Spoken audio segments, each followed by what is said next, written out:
Assalamualaikum warahmatullahi wabarakatuh. Alhamdulillah. Alhamdulillahi rabbil alamin. Ar-Rahmanir Rahim. Maliki yaumiddin. Iyyahu na'budu wa iyyahu nasta'in. Ashhadu an la ilaha illallah wahdahu la syarika lah, al-malikul haqqul mubin. وأشهد أن محمدا عبده ورسوله الصديق الوعد الأمين. اللهم صل وسلم على سيدنا وحبيبنا وشافعنا ومولانا محمد وعلى آله وأصحابه والتابعين ومن تبعه بإحسان إلى يوم الدين. أما بعد، فيا عباد الله، أوصيكم وإياي بتقوى الله. اتقوا الله حق تقاته وافعلوا الخيرات في كل وقت لعلكم تفلحون. وقال الله تعالى في كتابه الكريم: أعوذ بالله من الشيطان الرجيم، بسم الله الرحمن الرحيم، وما خلقت الجن والإنس إلا ليعبدون. صدق الله وصدق رسوله. Hadirin jamaah salat Jumat yang dimuliakan Allah Subhanahu wa taala. Di antara hamba-hamba Allah yang paling berat ujiannya adalah para nabi dan rasul. Allah Subhanahu wa taala berfirman di dalam Al-Qur'an Al-Baqarah ayat 124. Wa idzibtala rabbahu Ibrahim wa idzibtala Ibrahim rabbuhu. Dan ingatlah ketika Allah menguji Nabi Ibrahim alaihissalam di kalimatin, dengan beberapa kalimat, dengan beberapa ujian. Fa'atammahunna, maka Nabi Ibrahim mampu menyelesaikannya dengan sempurna. Diangkat menjadi nabi dan rasul. Beliau dihadapkan dengan Raja Namrud, dibakar beliau. Tidak mempan dibakar, diusir beliau, sehingga menjadi bangsa pengembara yang diabadikan sebagai bangsa Ibrani. Sampai di Mesir, beliau diuji lagi, diambil istrinya oleh Fir'aun. Setelah sekian lama beliau berdoa, kurang lebih 80 tahun, memohon kepada Allah agar diberi keturunan. Biasanya yang namanya nabi dan rasul jika meminta langsung diberi. Tapi ini menunggu lebih dari 80 tahun baru dikabulkan. Diberikan seorang anak, sehingga anaknya diberi nama Ismail. Isma artinya mendengar, Il artinya Tuhan. Tuhan mendengar doa Nabi Ibrahim alaihissalam. Kita akan ambil satu contoh ujian Nabi Ibrahim alaihissalam dan bagaimana Nabi Ibrahim menyempurnakan ujian itu tatkala beliau dibakar oleh Raja Namrud.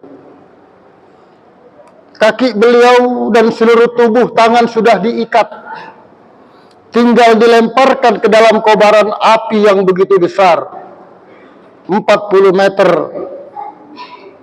panjang, lebar dan tinggi kayu bakar yang dipersiapkan untuk membakar Nabi Ibrahim. Sehingga disediakanlah manjanik, alat untuk melempar Nabi Ibrahim ke tengah-tengah api. Dan pada saat itu seluruh makhluk gelisah, termasuk malaikat Jibril, datang menghadap Allah Subhanahu wa ta'ala. Seraya berkata, "Ya Rabbi, khaliluka yukhraq." Kekasihmu akan dibakar. Izinkan aku ya Allah untuk menolongnya. Lalu Allah mengizinkan kepada malaikat Jibril untuk menolongnya, dengan catatan kalau Nabi Ibrahim alaihissalam mau untuk ditolong. Datanglah dengan bersegera malaikat Jibril kepada Nabi Ibrahim seraya berkata, "Ya Khalilullah, hal laka minni hajatun." Wahai kekasih Allah, apakah kamu ada hajat kebutuhan kepadaku? Dalam kondisi kau terdesak seperti ini, akan dibakar oleh Raja Namrud. Jawab Nabi Ibrahim alaihissalam, "Ya Jibril, faminkala, kalau dari engkau saya tidak butuh, faminallahi bala, tetapi kalau dengan pertolongan Allah saya butuh."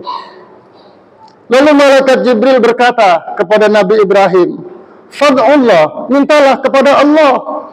Aku tidak bisa melihat engkau dibakar. Aku tidak bisa melihat engkau dizalimi oleh Raja Namrud. Engkau adalah kekasih Allah." Lalu Nabi Ibrahim menjawab, "Ya Jibril, aku malu mohon perlindungan kepada Allah. Aku malu minta pertolongan kepada Allah. Allah tahu keadaanku. Allah tahu keinginanku. Dan aku sadar baik dan burukku ada di tangan Allah. Apakah aku harus meminta kepadanya? Sementara Allah Maha Pengasih, Maha Penyayang kepada hambanya." Lalu Nabi Ibrahim alaihissalam berzikir kepada Allah, "Hasbiyallah wa ni'mal wakil." Cukuplah Allah sebaik-baik tempat memasrahkan diri dan sebaik-baik tempat memohon pertolongan. Ini juga yang dilakukan oleh Nabi Yunus alaihissalam tatkala beliau dimakan oleh ikan, berada di dalam perut ikan di tengah lautan dalam kegelapan malam. Beliau tidak memohon pertolongan kepada Allah, tetapi beliau berzikir kepada Allah, "La ilaha illa anta, subhanaka inni kuntu minaz zalimin." Mengakui kekeliruan dan kehilafan dan menganggap dirinya telah berlaku zalim. Begitu juga yang dilakukan oleh Nabi Muhammad sallallahu alaihi wasallam tatkala menghadapi perang Badar melawan musuh yang begitu besar, 313, yang dengan persenjataan yang seadanya, sementara musuh ribuan dengan persenjataan dan kendaraan yang cukup lengkap. Sempat membuat hati umat Islam pada saat itu bimbang apakah akan memenangkan pertempuran ini. Tetapi Rasulullah memperkuat hati mereka dengan berzikir, "Hasbunallah wa ni'mal wakil, ni'mal maula wa ni'man nasir." Hadirin jamaah salat Jumat yang dimuliakan Allah, bukan berarti kita dilarang untuk berdoa, karena doa itu adalah muhul ibadah, inti dari ibadah. Semua ibadah yang kita lakukan itu pada hakikatnya intinya adalah doa kepada Allah Subhanahu wa ta'ala. Tetapi jangan sampai setiap doa yang kita panjatkan kepada Allah Subhanahu wa ta'ala kita jadikan sebagai tuntutan kepada Allah, karena Allah tidak bisa dituntut oleh siapapun. Jangan sampai ibadah yang kita lakukan kita jadikan sebagai bentuk transaksi kita dengan Allah, karena ibadah yang kita lakukan pada hakikatnya berasal dari Allah juga. Jangan kita jadikan doa dan ibadah yang kita lakukan sebagai bentuk ingin mendapatkan sesuatu dari Allah, padahal Allah memberi kepada kita sekalipun kita tidak pernah meminta kepadanya. Allah memenuhi segala kebutuhan kita. Allah Maha tahu kebutuhan kita, melebihi pengetahuan kita dengan kebutuhan kita sendiri. Hadirin jamaah salat Jumat yang dimuliakan Allah, ternyata Ini adalah bentuk akhlak para nabi, bentuk akhlak para rasul yang patut kita tiru. Tatkala beliau berdoa, beliau menunjukkan bentuk kebutuhan dan kefakirannya kepada Allah Subhanahu wa ta'ala. Tatkala dia berdoa, beliau menunjukkan kehinaan dan kelemahannya di hadapan Allah Subhanahu wa ta'ala. Tatkala dia berdoa semata-mata untuk melaksanakan perintah Allah Subhanahu wa ta'ala. Doa yang dipanjatkan oleh para nabi dan rasul bukanlah tuntutan, bukanlah bentuk daripada tukar-menukar ibadah dengan pahala, tukar-menukar ibadah dengan surga. Tetapi doa dan ibadah yang dilakukan adalah sebagai bentuk ubudiyah, bentuk kehambaannya kepada Allah Subhanahu wa ta'ala. Sehingga tatkala dia beribadah, tatkala beliau berdoa, maka terlihat begitu akhlaknya kepada Allah Subhanahu wa ta'ala. Sehingga tidak heran jika para nabi dan rasul mendapatkan kemuliaan karena begitu merendah di hadapan Allah. Seperti bisa kita lihat di dalam teks dalam Al-Quran, tatkala Allah Subhanahu wa ta'ala mengisra dan memi'rajkan Nabi Muhammad, beliau mengisra mi'rajkan bukan seorang nabi, bukan seorang rasul, tapi yang diisra dan dimi'rajkan adalah seorang hamba. Subhanallazi asra bi abdihi, bukan bi rasulihi, bukan bi nabiyihi. Ini menunjukkan bahwa posisi hamba adalah posisi tertinggi di hadapan Allah Subhanahu wa ta'ala. Tatkala manusia menghamba kepada Allah, maka disitulah manusia memiliki kemuliaan yang tinggi di sisi Allah. Karena jin dan manusia diciptakan oleh Allah Subhanahu wa ta'ala adalah untuk menghamba kepadanya. Wa ma khalaqtul jinna wal insa illa liya'budun. Hadirin jamaah salat Jumat yang dimuliakan Allah.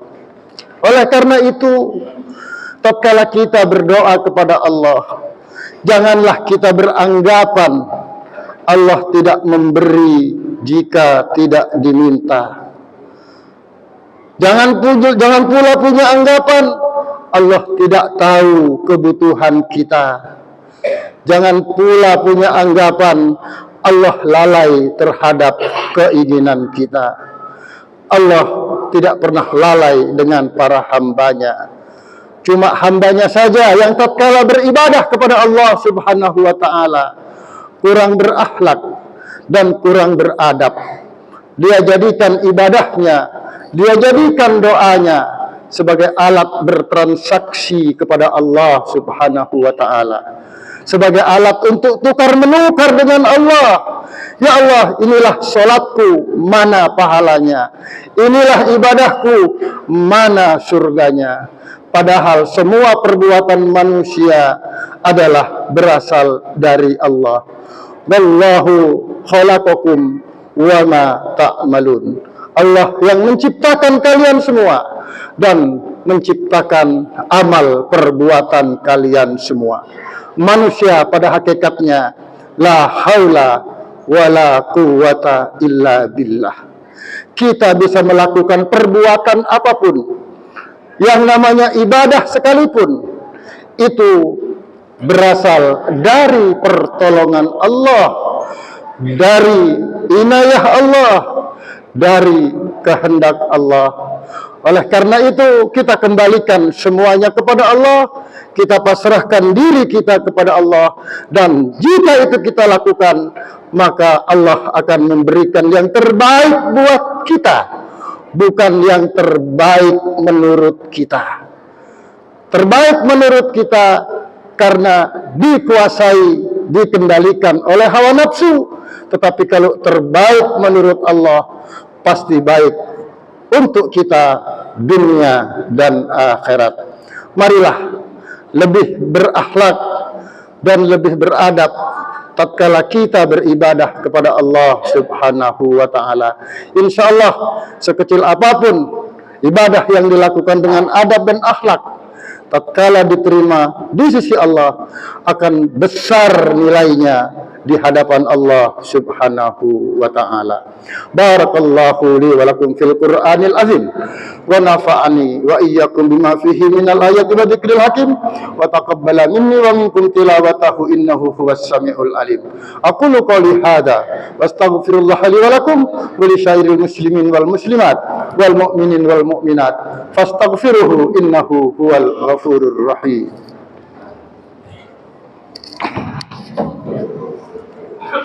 اللهم صل على سيدنا محمد وعلى آل سيدنا محمد.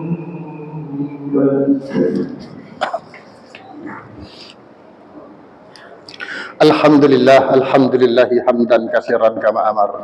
Asyhadu an la ilaha illallah wahdahu la syarikalah irhaman liman jahada bihi wa kafar. Wa asyhadu anna Muhammadan abduhu wa rasuluhu sayyidul khalaiqi wal bashar.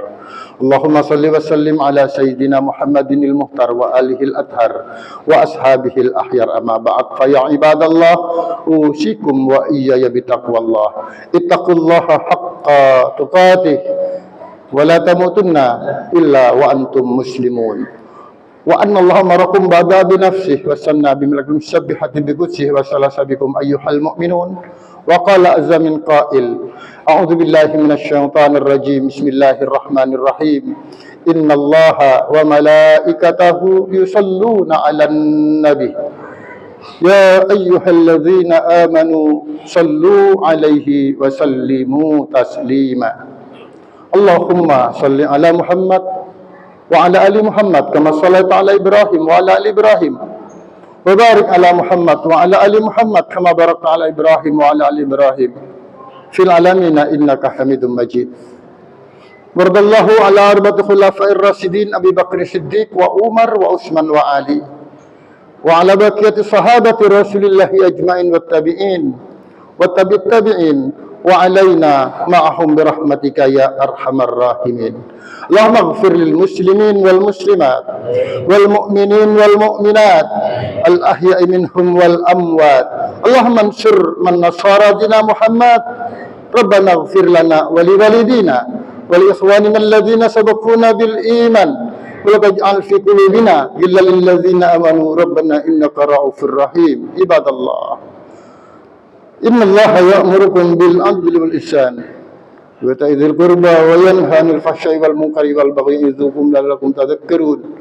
Fadhkurul 'azim yadhkurkum washkuruhu 'ala ni'amihi yazidkum was'alu fadlatikum wa la dzikrullahi akbar wallahu ya'lamu ma yasna'un.